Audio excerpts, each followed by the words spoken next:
Good morning, good afternoon, good evening, wherever you may be. I am your humble host, Mr. David Null, also known as Hawkeye Two Feathers, and I greet you with the love and the honor of the infinite creator. And I continue to pray that each and every day, each and every one of you will accept and receive the healings, the knowledge, and the blessings from the universe. Now, this particular topic, it's been going on for a long time. I've been watching solar energy and stuff since the days of Jimmy Carter. I have a solar house. I have a passive solar house. And so I've got a little bit of knowledge about this idea of solar energy. Hey, Chloe, greetings. So I want to give a couple of hints, tips, or whatever to people who think that solar and wind energy is like our answer out of this. Now, here is the main reason why this will not work. Okay. And if anyone who studies anything about electricity or Tesla or things like that, do a little bit of research before you say, "Well, solar energy is going to cure us all. It's our answer to everything." It's not. Okay, it just isn't. It can be a very large majority, but it isn't, and it can't, and it won't unless humanity changes. That's the preface to this.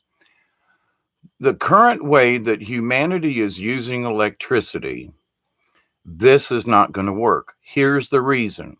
All of the transmission lines all over the place, all over the United States, all over all other different, industrial cities, there's power lines everywhere. Now, the power is literally backed up like water in a pipe. Okay. Think of it just like that. You've got a pipe and there's water in it. You've got an electric line that's charged with electricity. So that in my house, I got a well, I got a pump and it stays pressurized. So electricity has to be pressurized, if you will. It's got to maintain a certain amount of watts, ohms, all that kind of stuff. Ain't going to get technical on this. But the thing is, in order to have electricity, it must be available all the time. And so that means that a lot of the power that is created is lost.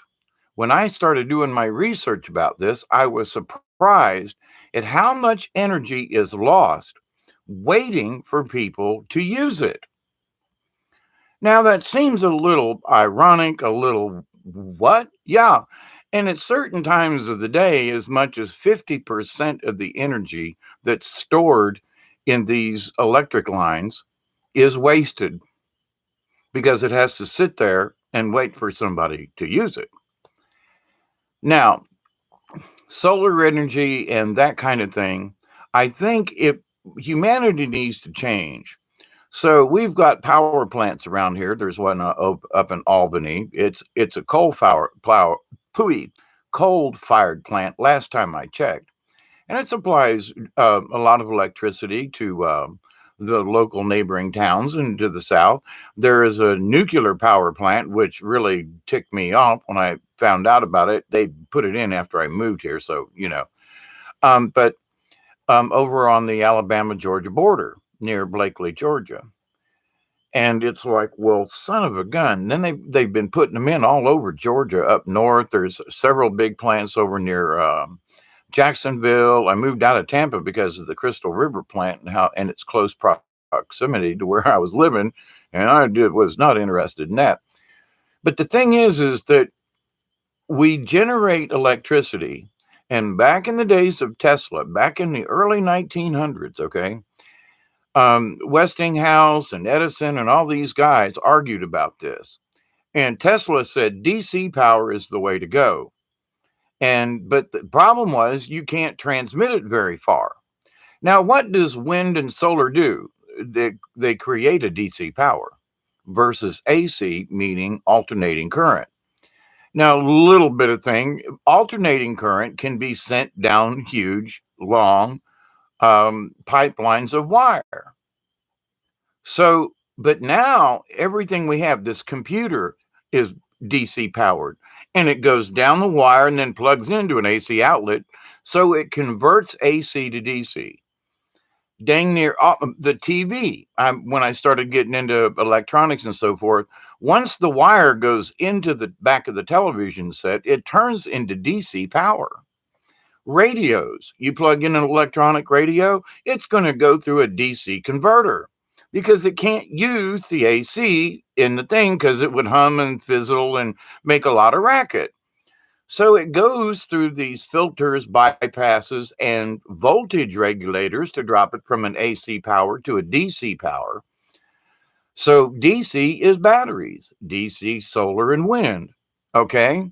But here's the thing, everybody could have solar devices now to offset their DC requirements. In other words, all of the things in your house that require DC batteries or things, but you must change your way of thinking. People are going to have to stop thinking about, "Ooh, I'm going to go plug this in an outlet."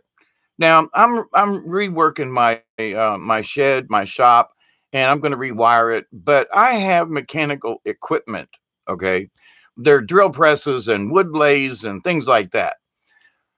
Now, if something happened and I couldn't run all these things, and I would not expect to try to run them off of solar, although it is possible. The idea, though, that I have to convert 12 volt to 120 volt AC electric to run anything, there's a lot of energy waste in this. Tesla was right back in the day. DC power is the answer. We're using it all the time. Our cars run off of DC voltage, at 12 volts, 6 volt, there's all kinds of gizmos now that you can plug into a USB port. That's like 3.5 volts. So we've got all this DC power, all of these things that are being built nowadays. Before, you couldn't get this. But in the last 10 years, so many things have been built, actually 20 years, but we'll just keep it with 10. In the last 10 years, so many of our appliances have some type of DC voltage in it. So my suggestion continues is that humanity needs to change their way of thinking about what does it mean to have power. Now, I want electricity in my shop. I'm going to have to pay for it, but unless I get these really big solar things and a converter and all this, or a gas generator, which we do have. But if the power goes out, am I really going to be needing a drill press? But I do have battery powered drills that would come in handy, and I could convert them to because they're already DC voltage. They might run a little slow, but I could use them. Now, isn't that interesting? So I can take 12 volts and step it up to 18 volts with just a little bit of a gizmo. And I could run my tool off of wires stuck in the bottom of the darn thing instead of a battery. I could do this to recharge my batteries. If the batteries were defunct, I could hook it up direct, kind of thing. So the battery phenomenon, I went looking for a tool the other day, and they don't have one on a cord anymore. I was like, wait a minute, I don't want a battery operated one of these. I want one with a cord like my old one. They don't make them with a cord anymore. At least not that I have been able to see easily, like in looking at all different kinds of catalogs, where now all these power tools are 18 volt, 20 volt, 24 volt, batteries. Okay. You recharge them in an AC outlet. Well, couldn't you recharge them with 12 volt? Or I've got a small 2 amp that's actually 24 volts that's coming off of it at peak voltage.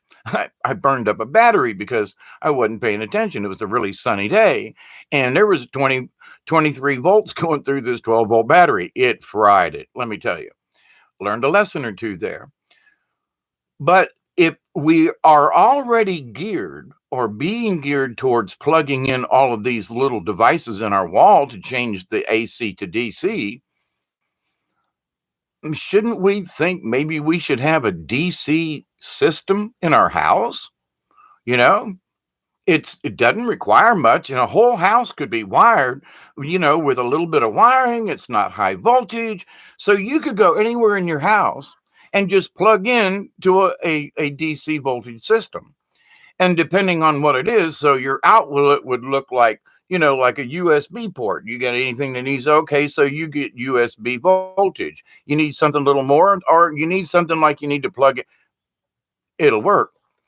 But it requires humanity to change their way, their perception of energy, how we derive it. We can get all the energy that we need very easily. But now to get it to run my refrigerator, now that's an issue. But they make refrigerators that run off of natural gas. So could we change natural gas and or propane, or a lot of other gases too, I might say? Hi, Cherry. How are you? And blessings to everybody out there. But seriously, we can make the change, and solar would work. There are enough families in our area that as a collective, if we would all get together and chat, we could put in a solar system, on one of these hills. I got enough property, there's enough room up there.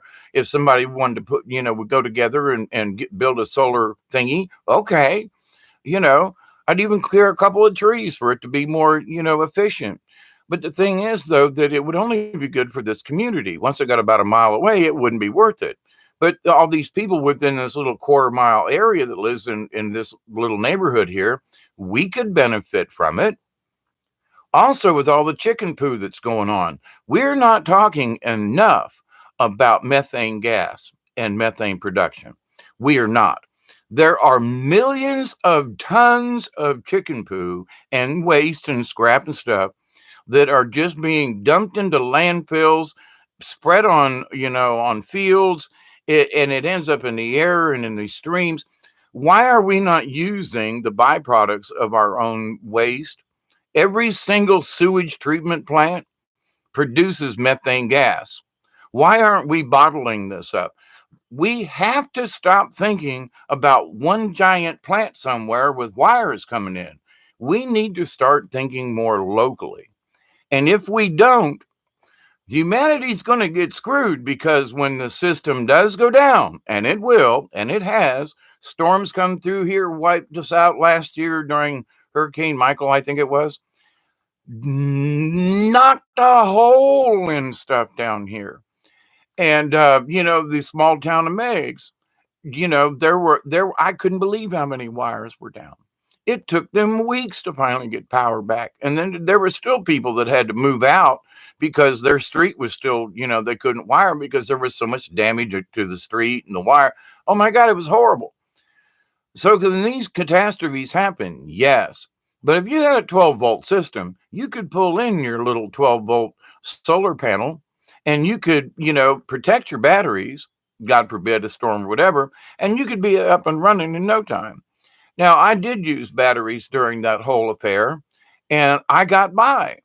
It was a little tough. I didn't have a refrigerator, but things in the freezer were frozen, and I knew not to open up anything. And I took frozen things in the freezer and put them in the refrigerator. Anyway, so, but the idea, though, that if I had a propane type of or gas operated refrigerator, which they do make, they're a little bit more expensive, but they're available. And if we went back to that, it's low tech. It's, it's made with ammonia. It's old technology that's been around for a couple hundred years. That's how they made ice in the old days, with ammonia plants and stuff. And ammonia is toxic in large quantities, but not like radiation is, or coal tar, or, all these other things. And besides that, let's talk about wind power for a moment. I've seen these videos of these big wind turbines going around. And my thought back in the hippie days was little farms and people, we'd have our own little power plant. Not that we would have to depend upon anybody somewhere else building these giant things that make lots of noise. It's like ludicrous. What are these people thinking? Put smaller ones closer to somewhere. But the thing is, they've made them so big they make noise. They're pissing people off. It's killing birds are flying into them. Well, wait a minute. So it's creating its own havoc. It's wreaking its own havoc, if you will, on the planet in an unforeseen way. Now, people have been using wind power on this planet ever since they could figure out that, whoops, wind does something, If whoever had a shirt and was trying to hang it out on the clothesline, 3,000 years ago, working for the Pharaoh, noticed that the wind caught the thing, and they said, I could put this on a boat and sail it, So we've been using wind and solar energy in a lot of ways. South facing, the Indians and folks back in them days always normally chose caves with a south side face so that it was warmer in the wintertime. It just was. Don't go on the north side of the mountain, you're going to freeze to death. Go on the south side. So there are some of these things that have been around for a long time, but humanity has gotten so flippin' smart with itself that humanity has become a smart ass. I don't know how else to say it. They become a smart ass to the point that, this is okay. No, it's really not. If we want to move into the future, we must change our way of thinking. We do have a lot of energy. We can produce it with solar, and oh my God, the methane. If we start a concentrated effort to start recovering the methane that is produced naturally on this planet, we could close all the nuclear plants. Of course, what are we going to do with all that nuclear waste? Trust me, every single one of us is still going to be pooping unless we run out of food. But natural gas is a natural thing, and you can use leaves. I got a chicken. I could use her chicken poo. And then when it gets done cooking off, it's actually better fertilizer. There are benefits to producing with methane, but nobody's paying attention. So there's Bloomberg and some of these folks that are yapping about, solar energy and this, that, and the other thing. Until somebody starts telling these people the truth about this, I've got all these wires out in my yard. There's all this electricity that's sitting out there. I can go outside at night and hear the transformer humming. It's waiting on me to use electricity. Hi, Marie. How are you? Blessings, everybody. Ian, hey there. How are you? If I didn't say hi, Cherry, blessings to you. So I think it is a viable, usable, non-destructive kind of thing, but it's how are we going to use it? That's why I think humanity needs to change. And it's not that we have to really give up stuff. We just need to change our way of thinking of how we produce it, what we actually need. Maybe, is there an alternative to using Freon in a refrigerator? Yes. Has it been around for a long time? Yes. Every single RV made that has a refrigerator in it can either use electric or gas. They're all over the place. There are millions of these units. Why can't we have them in homes? Natural gas. I mean, I got propane. That's the other thing. Electric stoves. Throw them out and get gas somehow. Trust me. When the lights went out, I could still cook. If I didn't have water that was clean water, I could boil it. I had all these things simply by having a gas stove, where all my friends that had electric stoves were like, they were cooking outside. They were building fires during the hurricane, after the hurricane. Of course, there was a lot of debris, but, to cook on and things, and they all had a good time and made a joke about it. But that's not the point. I didn't have to leave the house. I already had gas, and I get gas every once in a while too. You know what I mean? But anyway, but to the point though, we need to refigure how we think this. Now I got a light on over here and it's plugged into the wall, but it's a 25 watt bulb. So I have learned how to see. I don't have 75-watt bulbs except in my shop where I really need a lot of light. Instead, I have LED lights that will work on 12 volts or house current. So if I've got 12 volts, any way I have it, I got this huge spotlight that'll light up the backwoods over here. I mean, really light it up and use less energy than this 25-watt light bulb I got going here. Now it'll blind the crap out of you. You can't look at it. But my point is, we have the technology to really light our houses with different colors, and it doesn't all LEDs don't have to all be this off-white thingy that blinds us. And there are filters that you can use also over them if we understand. And but we have all this technology, but they're trying to convince us after all these years. I just knew we were going to be in a new era. We're not. Over in the UK or somewhere, they're applauding the opening of a new nuclear plant. And I'm like, why? Don't those people over there poop? There's all that methane. Nobody's recovering. So, but as a society, as a grassroots, at least, we need to be talking to our congressmen, our local folks, and going, you know what? If we put in a local methane plant down here with all these chicken farms, wouldn't that create jobs and income? What? Whoa, now you got somebody's attention. Because ain't it all about money? Well, now, what about all this infrastructure that the REA and Georgia Power and all these other companies have put in? It's true. But here's the thing. I can have it hooked up, but I don't have to use it. In other words, there's all this potential. The lines are going to be there. It dead ends down over here in the woods, and nobody's ever going to use that light pole over there, but I'm just saying. But there's electricity in them lines. So, but I could have a battery. There are simple batteries and things, and we should be working on battery technology, not building more nuclear plants. We should be building more efficient methane production things. Somebody was mentioning in another video about wood gasifiers.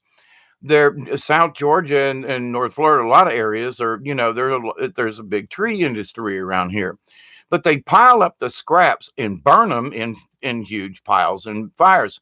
Sometimes these piles of stumps and limbs and things, after they cut the trees down, they're all at the tops of the trees. Now, what if, and there are people who are trying this and are doing it in smaller scales, they go in with these pieces of equipment that grind up all of the scrap pine trees and anything else that's there, grind it up and store it. They compress it and turn it into pellets, and these pellets go into wood gasifiers to produce steam, electricity, whatever you want. Now, to me, that makes sense. But in our communities, well, that's too much trouble. It costs a lot for infrastructure, so get a damn loan.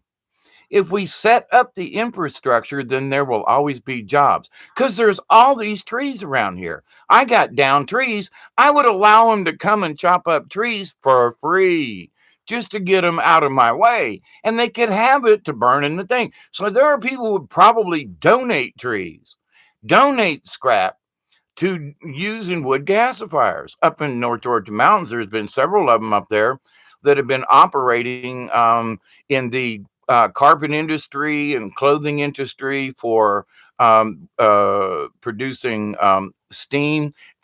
So this ain't a new thing. But if we were to utilize our own scrap, if we were to utilize what we already have, we wouldn't have to dig any more out of the ground. We're already producing enough hot air on this planet to heat it, or cook on, So, but we've got to change our way of thinking. We must change. If humanity's going to survive, we have got to change this overall view. Now, it's them top folk who have focused how they think we should live. And after all this time, We're going backwards. People are going, well, I don't know, maybe I'm back to. I was one of the in the first back to the earth movement back in the early 70s. That's when I bought this place. It was in the 80s, but and my house is passive solar. And when the sun's out, it works great. When it's not, I got a wood stove over here. Now I got 18 acres and a lot of trees and a lot of down stuff. I don't have to cut anything for firewood. I mean, I have to cut it up. There's stuff that are already down, but to the point, I can just burn scrap and stay warm and have for many years. So I'm not um, a drain on the resources because I have my own. But the thing is, I got enough resources that other people could come down here and cut out some of these trees, especially after that hurricane, and we could heat our house for the next 2 or 3 years out of trees that have already fallen. So there are things that we could do as a community. Now, there's a redneck society and things. I don't know that, if I could ever get these folks around here, but there are people, if we start changing people's minds now and changing, there are young people who are going, you know what? I can already see. There's a young lady that I know. She's very intelligent, along with some other of her age bracket. These kids aren't stupid. They have access to stuff that I only dreamed of when I was her age. But the thing is, but they're understanding. They can see through the fog. They're looking at the statistics and going, y'all were crazy. There should be a better answer to this. This is stupid. We're just repeating the same damn thing over and over, and we're not getting any better. There's more pollution. There's more this. Last time I was on the river, I didn't report about this because I wouldn't even take any pictures. It was so disheartening. The mounds of plastic and garbage stuck down in the swamp. Where does it come from? Off the road, from people's houses, and it washes in, and then it collects in these islands of crap. There are things living in there. Bugs float on. I mean, bugs. Well, bugs live in them, and then birds float on them and eat the bugs. So I guess it can't be all bad, but it's still plastic. It's still nasty. It's still not natural. But it's all over the place. And I'm down in the swamp thinking, it's good, nice and cool. No, there's bottles everywhere. There's these islands of trash and garbage. The swamps are cluttered with crap. And so are the oceans and things. And have people slowed down their use of plastics? No. So you see, we got to start changing humanity's basic thing. Why can't we go back to glass? It's biodegradable, where plastic isn't. Glass is heavier. Well, okay, maybe we shouldn't rely on the store so much. Maybe we should make our own water. You can make, people don't understand. You can make your own solar still for distilling water out of some plastic and a cup and a penny or a rock. In other words, you dig a hole yay deep, put a cup in the middle of it. Oops, a little bit of jumping and lagging. Put a cup in the middle of the hole, clean it out, don't put anything in the hole, just a hole. Cover it with plastic. Put a little dirt around the edges to hold it, and then put a penny or a little pebble or something in the middle so that it'll be like cone shaped. And when the sun comes out, it'll evaporate the water in the hole. It'll hit the plastic and turn back into water, collect down to that single point, and drop into that cup. How many people know that you can take a piece of plastic, a cup, and a rock, and do that to survive? Now,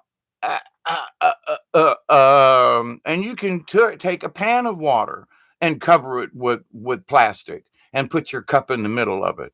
So if you had a really deep pan, put some water in the bottom of it, put a cup in there that's heavy enough to stay down, and some plastic over it. You can distill your own water.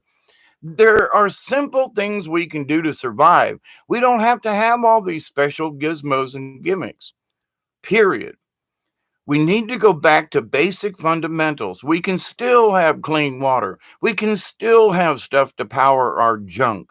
We can still have refrigerators that'll keep our stuff cold. And still but not pollute the planet. Not do what we're already doing, and it's gotten insane. And it doesn't seem like anybody's really paying attention. Now, these folks are, well, our renewable energies. Renewable energy isn't going to do any good unless humanity has a change of heart in how we use it. Having electric lines everywhere is not the answer.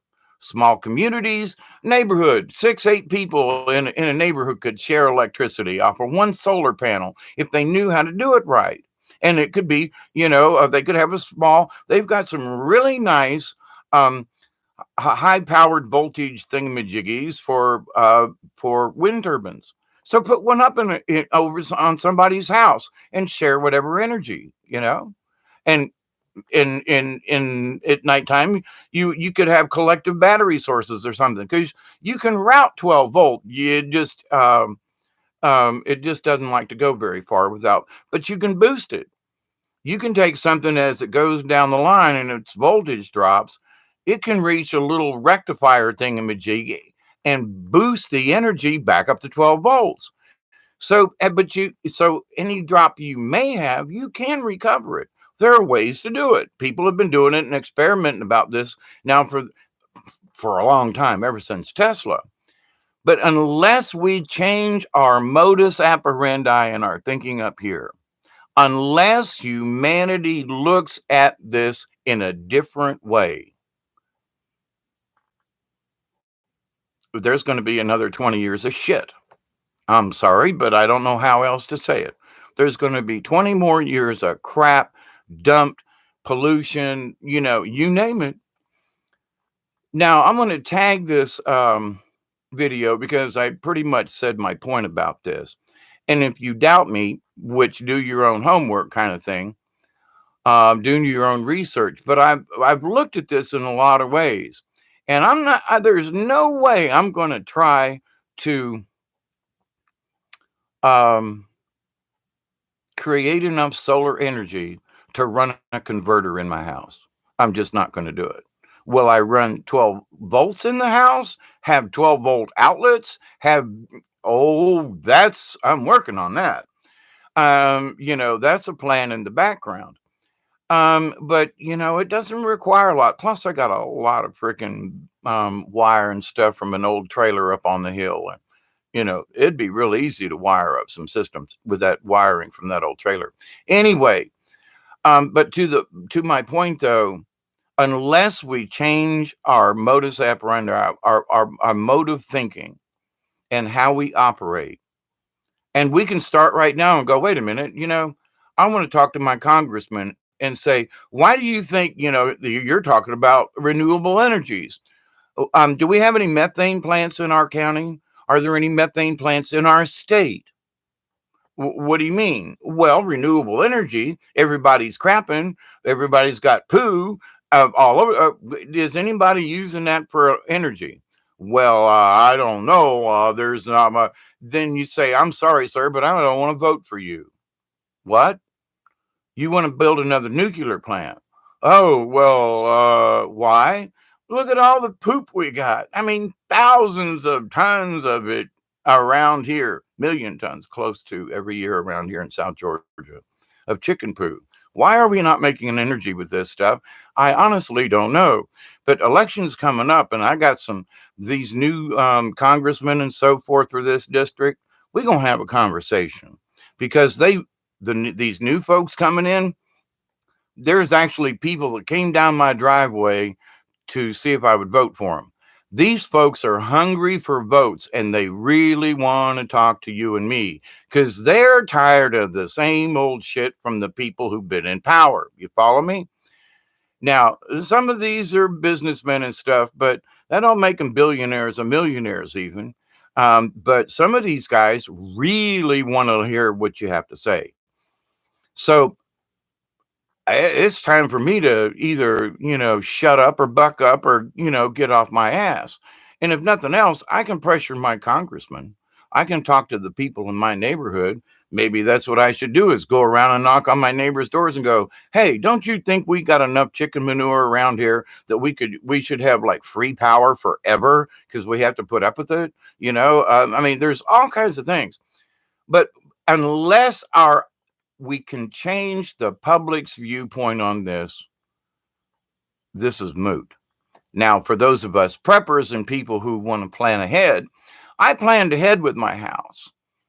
And I was going to do a video earlier, but there was other things going on. But anyway, I wanted to talk about landscaping and the earth and certain things. But anyway, and you have to pre-plan. I planned where my house was, but over the last 35 years, there's more dirt at my backyard than I started with. It's come down the hill.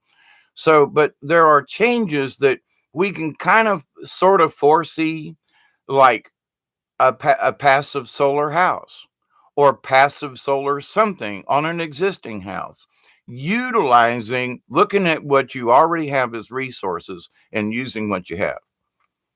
Now, people who live in neighborhoods where you can't do that kind of stuff, but to my point, we must change our way of thinking. We can do it. We can be in the space age. We already are with a lot of things, but not by plugging into an antiquated AC system. When Tesla told us 100 and some odd years ago, DC was the way to go. Guess what? It still is. Because look at all these DC devices we have. If you want to question whether or not I'm sane about this, check your devices. Check how much DC power you're using from an AC circuit and the power loss. Oh my God.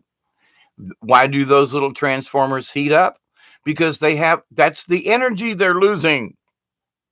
You ever grab one of them little transformer and it's warm? That's because it has to convert this high voltage down to this little DC thing so you can charge your phone with. By the way, I'm going to do another video maybe this evening, but it's going to be about the current, I don't want to use that word. Viral conflict that's going on in the world. And what may be worse than the virus may be the outcome of what's happening to the people there, as far as industry and manufacturing, and the fact of what does this lockdown mean to you and me, the consumer here in the United States. And I've been listening to several discussions, not trying to name call, but Jay Snip and Bix Weir and Cliff High, the three amigos. And Cliff had some very interesting ideas, but it's based on what is actually going on. And there are some things here in the United States that might dry up rather quickly. Having been in the manufacturing business myself in lots of different areas, from car parts to you name it, go-kart parts and things, you have a particular window. And so you get everything done, you get everything manufactured, you ship it, you have it, you do the thing, everything gets done way in advance of like Halloween. They're working on Halloween now somewhere. There might not be a Halloween as far as, masks and costumes and stuff, because all that stuff's made in China. They're working on that now, 9-10 months in advance, because it has to get made, it has to get packaged, processed, loaded, shipped, and sent, distributed, and that takes time. So right now, things are kind of at a standstill in a lot of ways. So when you close down manufacturing overseas, now it ain't going to show up for months. Now, like I said, having worked in manufacturing, I'm not trying to scare anybody, but Cliff had a very, very important point that I think we should all consider. And if you're listening, pay attention. If there are certain things that you require, make sure you got them, because by the 1st of April, there may not be any more shipments coming in because the backlog takes so long to get the process started back up.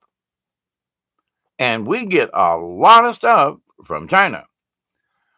So I try to buy local stuff, like, a local Southern mayonnaise, for example, versus, I don't know, something made somewhere else. But to the point, though, with this, though, if you're dependent upon certain things, they may not get to you in the next couple of months. You might want to, don't go nuts, but you might want to get an extra one or two, because it may seriously come to that.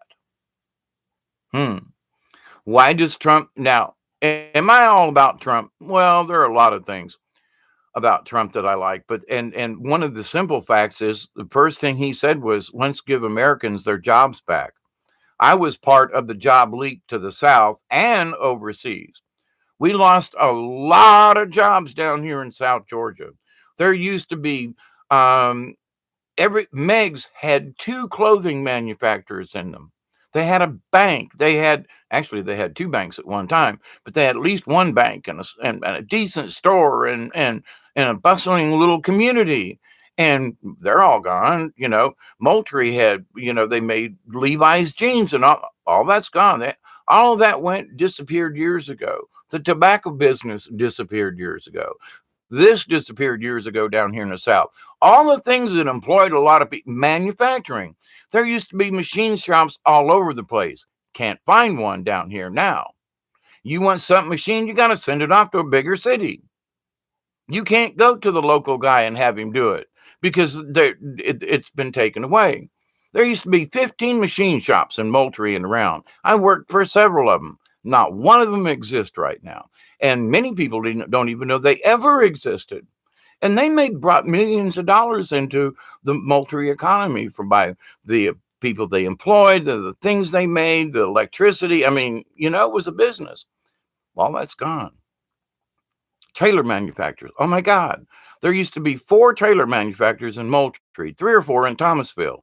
They got 1 in Moultrie now, maybe 1 in Thomasville. What happened? All those jobs, adios, someplace else. And they made really good mobile homes too. It wasn't the crappy shit. They really made, and folks around here, were serious about their jobs. Now, what has that got to do with solar energy and everything? Well, I planned ahead, and this is not about me. There are other people who planned ahead. If you got a choice, build something, use something, follow something, get some 12-volt equipment. You want to invest in something? Get a 12-volt panel, solar panel, and get you some stuff and do a little tinkering. Because if a storm hits, you might be able to get by, because you might be able to tinker around a little bit and be able to run your battery or your radio and your this and your that, and still have your cell phone, even though the tower might not. But, you can still have lights. You can still have, I got 12-volt pumps if I need to. I can pump water. I also have gravity fed water too. If the power goes out and I can't run my pump, I got 2,000 gallons of water at my disposal. So, but that's by planning ahead. And my thought is, look, I don't want to depend on anybody else. I've been left in the lurch too many times down here in the country. Not on purpose, just by natural disasters and things, just by life. And listen, it ain't getting any better. So I want to say this to all y'all. Change your way of thought about this. See if there's another way, and there may be, that you can get the same thing, but by changing your habits a little bit. I can still have my phone, but I'm going to plug it into a different kind of charger, or I'm going to do something else. Like me and my plastic thing. If you're still drinking out of plastic bottles, shame on you, but I'll forgive you, because, we all have our vices. But with that said, my friends, I want to do another video later on, maybe tonight. Oh, and I've made plans for those of you who are still with me, and ween to all y'all out there because of Halloween. How come the witch didn't have any children? Because her husband had a Halloween. Sorry, it just was there. Take it as it is. But anyway, I didn't do the joke during Halloween, but here I am at the end of this video throwing that one in. But anyway, I love you all, I do. We need to start passively talking to folk about, listen, why should we spend money on solar if we're going to still try to relay it the same way? if we're still going to lose all this energy by having the potential there? If we're going to lose half of the energy we collect simply by it sitting in the line, we need to rethink this. And we have the resources. We have these kids growing up these days are smart as hell. And we need to give them all the resources and encouragement we possibly can. Because I thought my generation was going to fix it, and we just screwed it up even more. I built a passive solar house in the 80s. Is anybody really building passive solar houses anywhere? Not really. Oh, because it's really not chic and you can't do this. Oh, stop it. My house still keeps me warm when the sun's out in the wintertime. It still works. There's no moving parts. And it was an investment I made at the beginning, and it's still paying off. I don't have to use electricity to make my solar power work. My friends, I love you. I do. Thank you for the wings. Michelle, Ian, Jody, how are you? You know, I haven't been having too many problems here on my end. Not that it isn't, but I was watching, I was on a couple of other live streams today just to toss this out to Bob. And oh, to Bob, here's some coffee. We love you. Thank you. Oh, and for those of you still hanging in there with me, thank you. I love you. Brian of Milky Way Weekly or Messenger, God, I can't remember which one it is now. We're going to do a live show tomorrow night, probably about 10 o'clock on his channel. So if you're around, come drop by, hang out with everybody in the chat room, and catch up with us. But for Bob, thank you very much. I noticed other people were losing video and audio in this live stream, and mine was just fine. So thank you, Bob, for all that you do. One of the reasons why I haven't been on, we've had some rainstorms and stuff around here, and love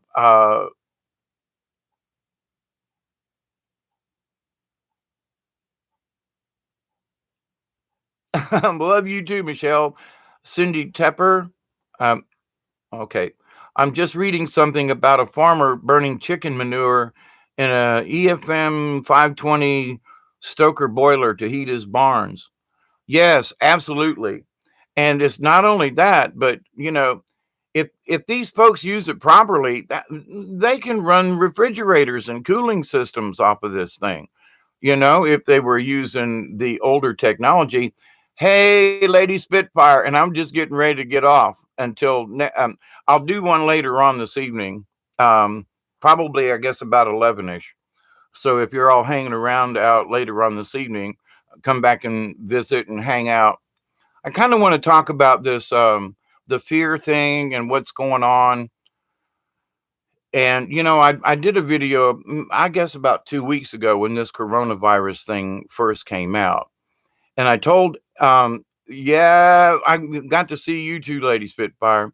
But, you know, I've been talking about this fear thing. And man, it just seems like they're ratcheting up this fear thing.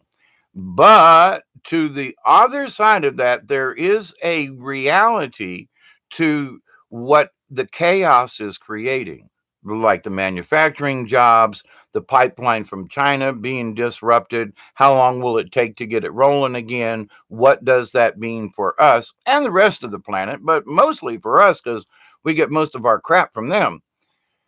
And a lot of it's just crap. I got Chinese crap all over here, you know. But anyway, um, you know, certain supply chains are going to take a hit. And if something that you're depending on takes that hit, well, then be prepared. Just saying. Not trying to be that, um, naysayer looking for the gloom, but this is serious. And it's on the other side of the Pacific. But even though they are over there, it's still going to make a difference to us. Now, what does it mean? Not quite sure. But if they're closing down the ports and they're not going to ship anything on them big container ships and stuff stops coming in, think about it. Think about it. So, with that said, cheers, Bob. Thank you. I don't have any donuts. But anyway, I want to talk about in the video that I want to. That's a way to disrupt economic trade. Absolutely, Marie. Now, Lady Spitfire says, I'm not prepared for anything. I got to get supplies, first aid products, and water for sure. Water's not going to be so much of the issue, Lady Spitfire, but there are going to be certain products, like they're saying, for example, and I don't know how true this is, but a lot of disinfectants and things and stuff come from overseas because our pollution controls and EPA stopped a lot of that. And a lot of the chemical plants went overseas because they didn't have to worry about it with anybody. But if you're taking certain medicines or, I don't know, certain things that aren't manufactured here and you need them on a regular basis, then I would buy an extra couple to maybe get you through. Because if it takes their sickness 2 months to run its course and nobody else gets sick and things get rolling back and people go back to work and manufacturing starts up, it's going to take 6 months. So things are going to take 6 months to start for the supply chain to start working correct again. I know how that works. I've been in manufacturing. You can't just produce it and send it out the door the next day. You got to get material in. You got to do this. You got to do that. There's planning. There's this.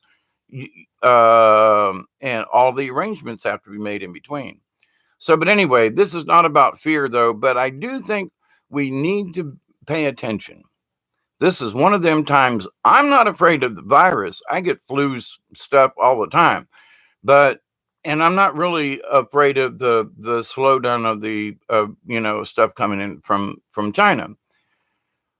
But it may thwart my plans to do certain things in the future. Just saying. But have those basic things. Or I don't think we're going to lose power over this or anything. But if you're planning on getting solar panels or something and they've been coming in from there, if they're being produced someplace overseas, if you're planning on getting rechargeable batteries, a lot of them are made over there. Electronic components, a lot of them being made over there. That means that we're not going to, if you want to buy a transistor, it's not going to get shipped. What? Yeah. Although you want a new, chip, if it ain't already in a warehouse somewhere here or nearby, but the factory workers are sick for 2 weeks or something, God forbid they die. And then, but these are the people who are making the products. They're the ones who are sick and can't produce. So then the supply chain backs up even more because now they got to train somebody else. But you know what I mean? So it's not the virus that I'm concerned about. It's the ramifications and the outcome of the people who do get it. And at the moment, I'm praying for them all. Yeah, it won't be cheap. They were already talking about the particle mask and so forth. The folks are gouging up the prices, and it's like, and we haven't even really hit the pandemic stage yet. So people are going to buy out all of the masks, and then the people who make them aren't going to be able to make them because they're going to be sick. And they're already proven that people who are wearing the mask are getting sick anyway. So hang on a second. Shouldn't we just protect ourselves with vitamin C and the natural things and keep our health up? Isn't that the best defense against anything? Is our own personal hygiene protection thingy? Because apparently even rubber gloves ain't working. So, why should we panic? No, we need to be practical. That's what we need to do. So, my friends, my lovelies, I love you all in cosmic hugs. If I'm going to try to come back later on tonight, have a little bit more discussion about that, and a couple updates about spring and some gardening things, and just maybe a hodgepodge thing.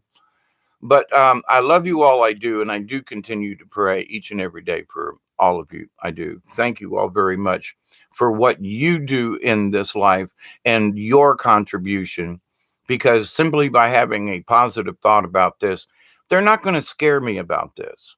And I don't think any of us should be scared, but we damn sure need to be prepared in whatever that means. Now, since I don't rely on the big box stores anymore, Cosmic Hugs, thank you, Marie. About what time, Lady Spitfire? After 11, because there's a lot of folks who do live streaming in, 9, 10, 11. They're usually done by 11. So, 11:15-ish kind of thing tonight. So come hang out. We'll chat about whatever's, but there are some spiritual things I kind of want to just, discuss that's kind of mixed up in this hodgepodge. But anyway, so I close this time, as always, and I honestly do sincerely mean it. When I see you all here, there were 12 or 13 people at the highest. I think, 12 or 13 people was all the folks I ever thought would ever subscribe to my channel. And I've got over 300 now. Thank you all and blessings. But to the point that you folks are on the ball, you're paying attention. And so with your own energy, we're making changes. Hey, Dominic, back in the day, prepping was more normal and becoming the norm again. When I grew up in Florida, down there in Tampa, we were always prepared for a storm. Tampa is known for like its thunderstorms, right? We were always prepared for the lights going out. We always had candles. We always had water. We always had extra food. We could go for a week. We might be eating string beans and pork and beans, in a soup, but we would have food. But things that some of the folks are discussing, ain't this weird?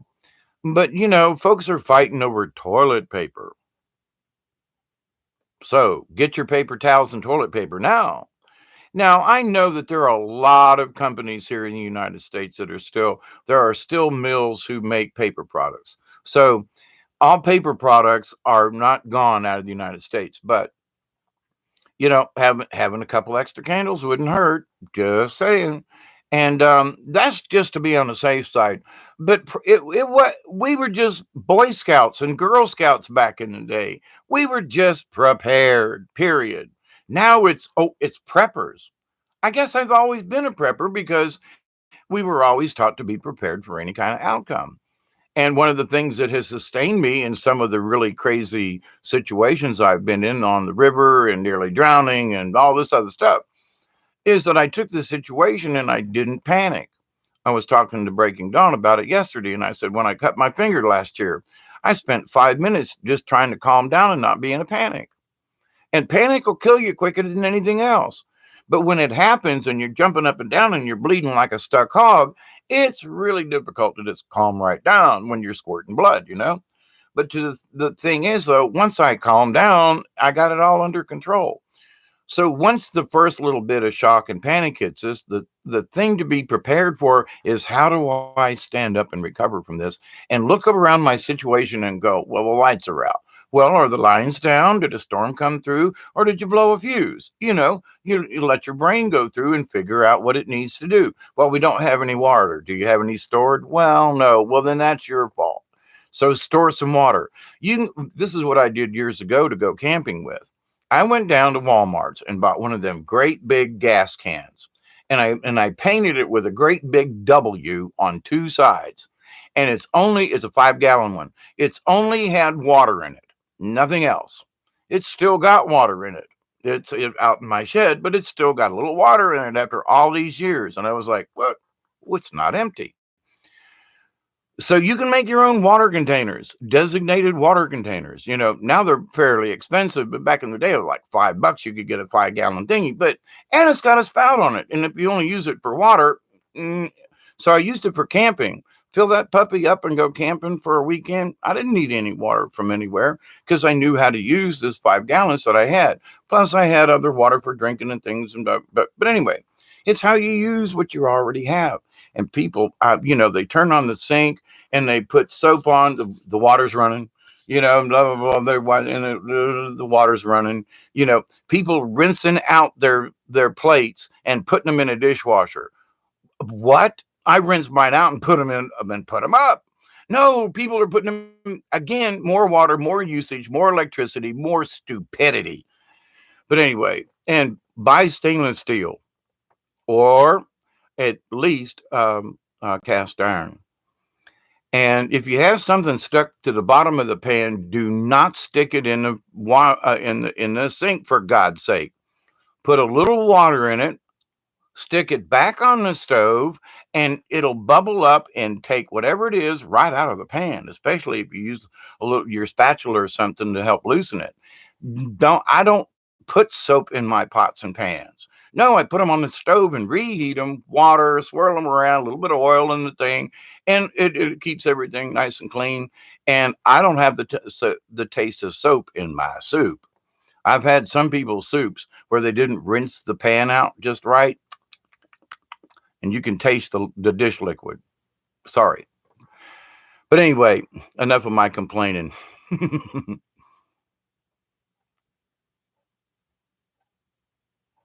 Marie says the parable of the 10 brides. 5 were prepared, the other 5 weren't. Yep. There's also sort of a little bit about the Princess and the Pea. I don't know how many mattresses they, put under their but there was a pea under it, and she could still feel it to prove that she was truly a princess. What I want to say is to prove you're actually an arrogant snob. But let's stick with the parable in a way, in that we have become so accustomed to certain things. We are like the Princess and the Pea. We can't do without it. Well, there's a lump in my mattress. Oh, there's a something. Oh my God. Back in the late 1800s, well, I was watching something, and it was like they were talking about Lincoln when he went around and was, running for governor, senator, and all that kind of stuff. He would go into places, and it was not uncommon. It was more common than not that at least 2 people would share a bed. If you've got a room, you didn't necessarily get your own bed. You had to share it with somebody, sometimes 2 people, and it's like, what? You're all right sleeping with another guy. Well, then you're going to sleep on the floor. Or, but, back then it was just common. You take that side, I'll take this side. Okay, Ralph, night, and that was that. We don't do that anymore. We all got to have our own space. We're each one of us in our own way, the Princess and the Pea, or the prince, or whatever else is in between now these days. But to the point, let's talk later. I love you all. Be safe, Lady Spitfire. Keep it together. I nag my son when he washes dishes every blue moon for wasting underwater water for hot water. Yeah. Now I dug my own well, and I'm in the process of digging another one. But see, I planned on this 40 years ago to buy a piece of land, be able to do these things myself, and and go back to the land and use its own resources. And here I am after all these years. And I know some folks, and I really do feel for them. I do. They're having to move again.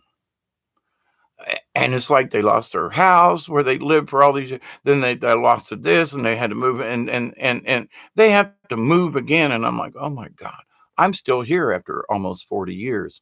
I can't imagine if I had to move, But, they're situated, had they planned a little more ahead, they might not have this situation.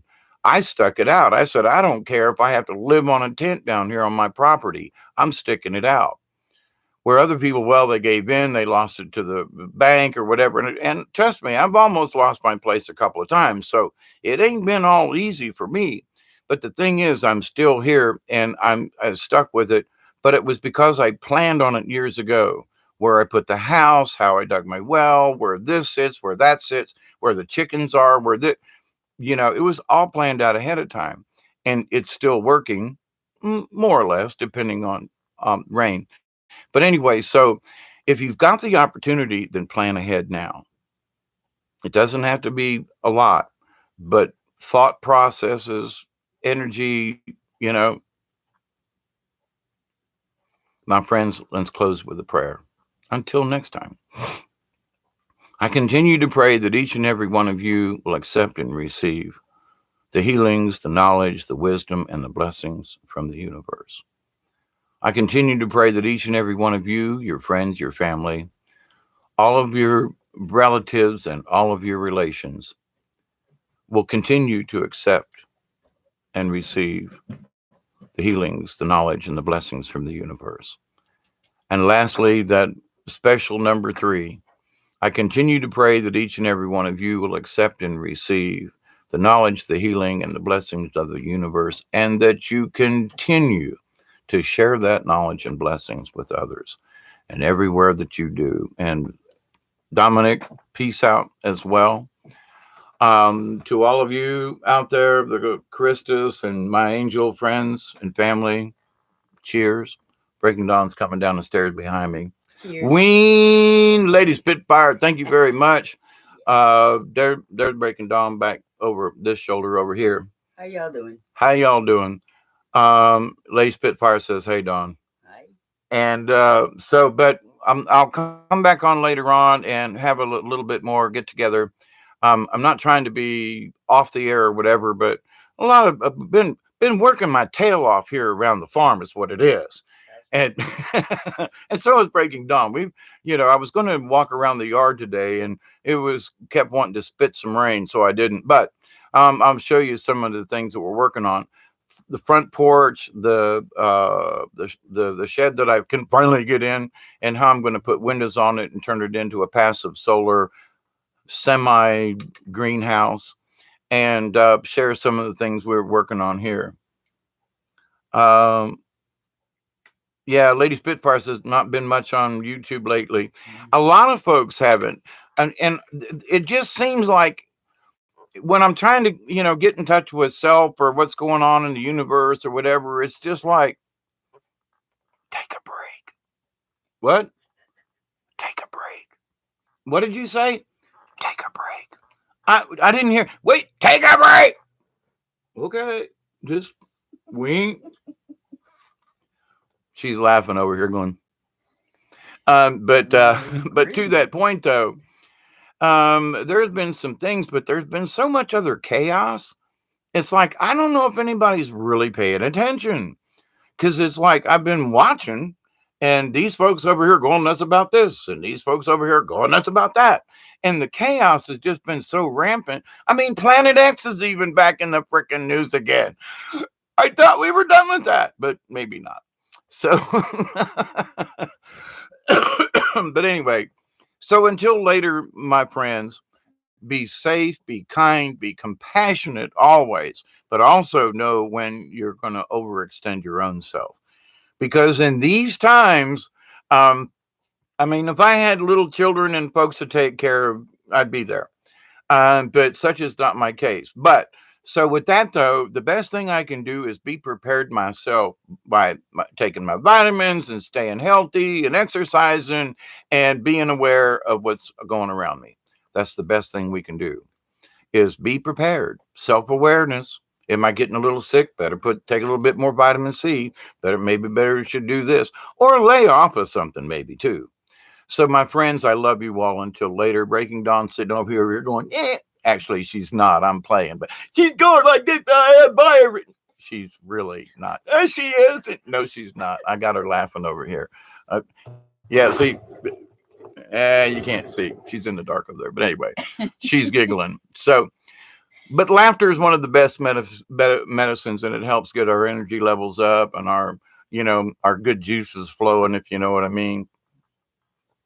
Who said that? Not me. Anyway, I love you all until later. Be kind, be sweet, be compassionate, and always be prepared. We never know what'll happen. Cosmic hugs, everybody. Till later. Yeah, ween, says Deborah. Deb.